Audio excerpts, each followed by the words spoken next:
അകാല നര 15ഉം 20ഉം വയസ്സുള്ള കുട്ടികൾക്ക് പോലും നരച്ച മുടി വരിക. അതൊന്നും രണ്ടുമല്ല, തല നിറച്ച് വളരെ എവിഡൻ്റ് ആയിട്ട് കാണുന്ന രീതിയിൽ നരയ്ക്കുക.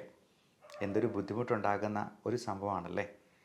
ഈ അകാല നരയെ ഒന്ന് തരണം ചെയ്യാൻ വീട്ടിൽ തന്നെ ചെയ്യാവുന്ന ഒരു ഹോം റെമഡിയാണ് ഇന്ന് പരിചയപ്പെടുന്നത്.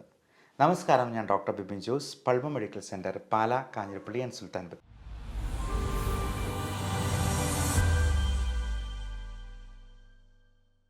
ഈ അകാല നരയ്ക്ക് പല കാരണങ്ങളുണ്ടാകും. അതെല്ലാം ആദ്യമേ നമ്മൾ റൂൾ ഔട്ട് ചെയ്യേണ്ടതുണ്ട്. തൈറോയിഡിൻ്റെ പ്രശ്നങ്ങളോ മറ്റ് വൈറ്റമിൻ ഡെഫിഷ്യൻസീസോ, vitamin D3, vitamin B12, B കോംപ്ലക്സിലുള്ള ഏറ്റവും പ്രധാനം B7 അല്ലെങ്കിൽ ബയോട്ടിൻ കണ്ടൻ്റുള്ള വൈറ്റമിൻസ് നമ്മൾ ചിലപ്പോൾ സപ്ലിമെൻറ്റ് ചെയ്യേണ്ടതായിട്ട് വരും. അപ്പോൾ B7 എന്ന് പറയുന്ന ബയോട്ടിൻ കണ്ടൻ്റുള്ള ഗുളികകൾ കഴിക്കുമ്പോൾ മലത്തിൽ പോലും ആ കറുപ്പ് നിറം കാണാം. അതുകൊണ്ട് ആരും പേടിക്കേണ്ട. അപ്പോൾ ബയോട്ടിൻ കണ്ടൻ്റ് ഉള്ളത് കൊണ്ടാണ് ഈ മലം കറുത്ത് പോകുന്നുള്ളത് നമുക്ക് മനസ്സിലാക്കാം. അല്ലാതെ മരുന്നിൻ്റെ പേരിൽ ബയോട്ടിൻ ഉണ്ട് എന്നുണ്ട് കരുതിയെന്നാലും മലത്തിൽ ആ കറുപ്പ് നിറം വരുന്നില്ലെങ്കിൽ ആവശ്യത്തിന് ബയോട്ടിൻ ഇല്ല എന്ന് തന്നെ നമ്മൾ മനസ്സിലാക്കിക്കൊള്ളൂ. ഒന്നെങ്കിൽ ഇത് ചിലപ്പോൾ ചാത്ത മരുന്നുകളായിരിക്കാം, ആവശ്യത്തിന് ക്വാളിറ്റി ഇല്ല എന്ന് നമുക്ക് മനസ്സിലാക്കാം. അപ്പം നമുക്ക് ചെയ്യാവുന്ന ഈ ഹോം റെമഡിയിൽ നമുക്ക് ചേർക്കേണ്ട പ്രധാനപ്പെട്ട ചേരുവകൾ: ഒന്ന് വെർജിൻ കോക്കനട്ട് ഓയിലാണ്, 2 ഉലുവയാണ്. അപ്പോൾ ഈ ഉലുവയിൽ പലതരത്തിലുള്ള സപ്ലിമെൻറ്റ്സ്, നിക്കോട്ടിനിക് ആസിഡ് പോലുള്ള നിയാസിൻ അല്ലെങ്കിൽ നിക്കോട്ടിനിക് ആസിഡ്, ഇതെല്ലാം ബി കോംപ്ലക്സ് വൈറ്റമിൻസിൽ പെടുന്നതാണ്.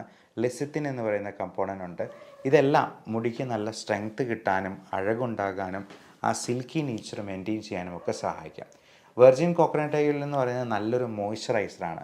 പലപ്പോഴും നമ്മുടെ സ്കാൽപ്പിലെ ഈ ഡ്രൈനെസ് ആണ് ഈ പറയുന്ന ഒരു താരൻ പോലുള്ള പ്രശ്നങ്ങളുണ്ടാകാനും മുടി കൊഴിച്ചിലുണ്ടാകാനായിട്ടും ഈ അകാല നരയുണ്ടാകാനും ഒക്കെ കാരണമാക്കുന്നത്. ഈ വെർജിൻ കോക്കനട്ട് ഓയിലിലാണ് നമ്മൾ ഈ ആവശ്യത്തിനുള്ള ചേരുവകൾ ചേർക്കുന്നത്. അതിലാദ്യമേ ഉലുവയാണ്. അത് നന്നായിട്ട് പൊടിച്ചതിന് ശേഷം വെർജിൻ കോക്കനട്ടിലൊരു ചെരുവത്തിലെടുക്കുക, അതിലേക്ക് ആഡ് ചെയ്തിട്ട് അത് ചൂടാക്കി നല്ലപോലെ ഇളക്കുക. രണ്ടാമത്തെ പ്രധാനപ്പെട്ട ചേരുവ കരിഞ്ജീരകമാണ്. കരിഞ്ജീരകത്തിൻ്റെ പൊടി, അത് പൊടിച്ചിട്ട് ഇതിൻ്റെ ഉള്ളിൽ തന്നെ ഈ ചേരുവയൊക്കെ ഉള്ളിൽ ചേർത്ത് വീണ്ടും നന്നായിട്ട് ഇളക്കുക. അപ്പോൾ ഇളക്കി കഴിയുമ്പോഴത്തേക്കും അത് കറുത്ത നിറത്തിലൊരു പേസ്റ്റ് പോലെയാകും.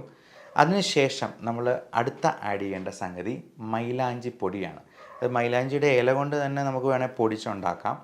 അല്ല എന്നുണ്ടെങ്കിൽ മൈലാഞ്ചി പൊടിയായിട്ട്, മെഹന്തി പൊടിയായിട്ട് നമുക്ക് വേണമെങ്കിൽ വിപണിയിൽ നിന്ന് വാങ്ങിക്കാവുന്നതാണ്. ഇതെല്ലാം 1-2 ടീസ്പൂൺ നമുക്ക് ആവശ്യത്തിനുള്ള, ഇപ്പം ടീസ്പൂണിൻ്റെ വലിപ്പം പറയുമ്പോഴത്തേക്കും നമ്മൾ ആ കൂടുതലായിട്ട് വേണമെന്നുണ്ടെങ്കിൽ വെർജിൻ കോക്കനട്ട് ഓയിലും അതിനനുസരിച്ച് തന്നെ എടുക്കുക. 1-2 ടീസ്പൂൺ വീതം ഈ ചേരുവകളും കൂടി ചേർക്കുക. എന്നിട്ട് നന്നായി ഇളക്കി അതൊരു പേസ്റ്റ് പരുവത്തിലാകും. അപ്പം അതിന് ശേഷം ആ ചട്ടി ഒന്ന് മൂടി വയ്ക്കണം. ഒരു രാത്രി മുഴുവൻ അങ്ങനെ മൂടി വയ്ക്കണം. അപ്പോൾ അങ്ങനെ ഒരു രാത്രി കഴിഞ്ഞിട്ട് പിറ്റേ ദിവസം രാവിലെ നമുക്ക് ഇതെടുത്തിട്ട് നല്ലപോലെ അരിച്ച് ഒരു കിഴി കെട്ടി നല്ലപോലെ പിഴിഞ്ഞങ്ങ് എടുക്കുക. ഒരു കുപ്പിയിൽ ശേഖരിക്കുക. എല്ലാ ദിവസവും കുളിക്കുന്നതിന് 1/2 മണിക്കൂർ മുമ്പ് തന്നെ നമ്മൾ മുടിയിൽ ഇത് പുരട്ടി വയ്ക്കുക. എന്നിട്ട് 1/2 മണിക്കൂർ കഴിയുമ്പോൾ നമുക്ക് കുളിക്കാവുന്നതാണ്. ഒരു 15 ദിവസത്തേക്ക് ഇത് ചെയ്ത് നോക്കുക. അപ്പോൾ ഒരു 15 ദിവസത്തിന് ശേഷം എങ്ങനെയുണ്ട് റിസൾട്ട് എന്നുള്ളത് നിങ്ങൾ ഈ വീഡിയോയുടെ അടിയിൽ തന്നെ കമൻ്റായിട്ട് രേഖപ്പെടുത്തുക. ഇനി ഇതുകൊണ്ടൊന്നും അത് ശരിയായില്ല എന്നുണ്ടെങ്കിൽ നിങ്ങൾ ഡോക്ടറെ സമീപിക്കാനായിട്ട് മടി കാണിക്കരുത്. എന്തെങ്കിലും വൈറ്റമിൻ ഡെഫിഷ്യൻസിയോ മറ്റ് അണ്ടർലൈയിങ് കണ്ടീഷൻസോ ഹോർമോണൽ ഇംബാലൻസോ ഒക്കെ ഇതിലേക്ക് നയിക്കാൻ സാധ്യതയുണ്ട്. അതുകൊണ്ട് അതിനൊരു വിദഗ്ധ സേവനം നിങ്ങൾ വേഗം തന്നെ തേടേണ്ടത് അത്യാവശ്യമായിരിക്കും. Love and regards, doctor Bipin Jose, Pulma medical centre, Pala, Kanjirappally and Sulthan Bathery.